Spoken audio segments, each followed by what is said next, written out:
मित्रों, ये आरपीएससी के चेयरमैन ने जो भी मूल पुस्तकों का नाम लिया है, इस पार्ट में मैं आपको बताऊंगा कि हाल ही में ये जो असिस्टेंट प्रोफेसर या सेकंड ग्रेड के एग्ज़ाम हुए हैं, उसमें आधुनिक राजस्थान से संबंधित सवाल इस पुस्तक के पेज नंबर सहित मैं आपको दिखाऊंगा कि कैसे वहाँ से उन्होंने शब्द वर्ड टू वर्ड कॉपी किया है, एक भी शब्द चेंज नहीं किया।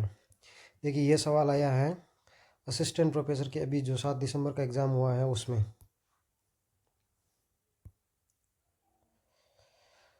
कि सिरोही प्रजामंडल के बारे में कौन सा कथन सही है।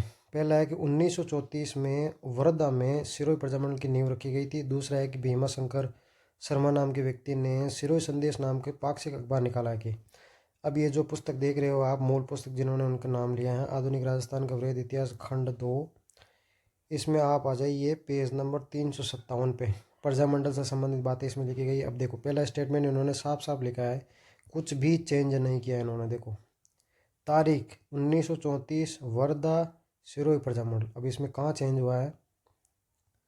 सिरोही के कुछ उत्साही युवकों ने 1934 इन्होंने बिल्कुल सही लिखा है। सिर्फ वर्धा की जगह इन्होंने, या मतलब मुंबई की जगह सवाल में पहले स्टेटमेंट में वर्धा कर दिया। कुछ भी चेंज नहीं है, इसलिए स्टेटमेंट एक गलत हो जाएगा, क्योंकि यहाँ लिखा है 1934 में मुंबई में स्थापना की गई थी, तो यहाँ हो जाएगा मुंबई। हालांकि ये बम्बई होना चाहिए, उस समय मुंबई नहीं था, बम्बई था। खैर, दूसरा स्टेटमेंट है कि भीमा शंकर व्यक्ति का नाम है, सिरोही संदेश नामक पाक्षिक अखबार है। 3 टर्म है, देखते हैं 3 टर्म इसमें मैच होती है कि नहीं। ये इसी पेरा का, इन्होंने देखो पेरा ही चेंज नहीं किया है, इसी पेरा के भीमा शंकर शर्मा सही है, सिरोही संदेश बिल्कुल सही है। नाम से अपने निजी समाचार पत्र में सिरोही की घटनाओं का विवरण कर सिरोही की जनता तक पहुंचाने का महत्वपूर्ण कार्य किया है।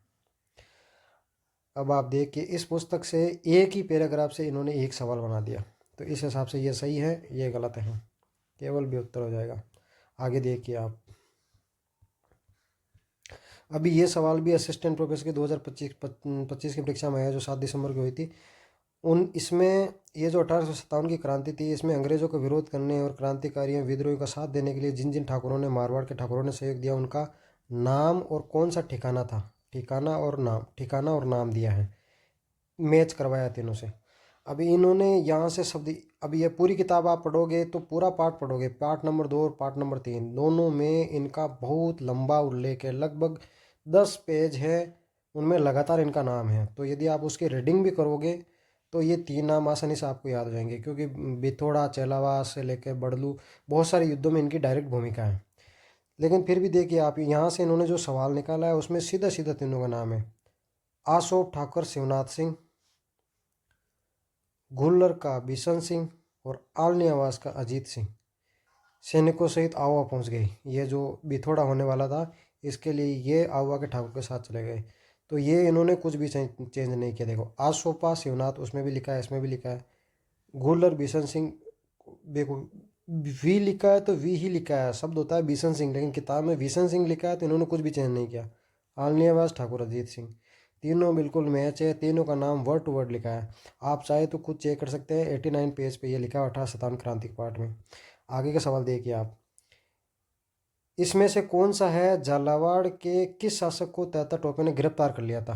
तात्या टोपे मध्य प्रदेश का विद्रोही, राजस्थान आया था, 3-4 बार आया था, इस पार्ट में बहुत डिटेल में दिया है उसके बारे में।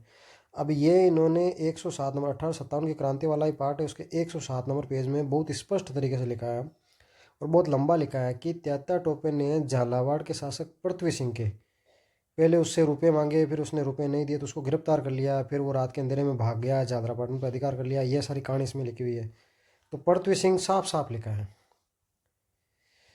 उसके बाद ये सवाल आया है सेकंड ग्रेड के ग्रुप सी के एग्ज़ाम में।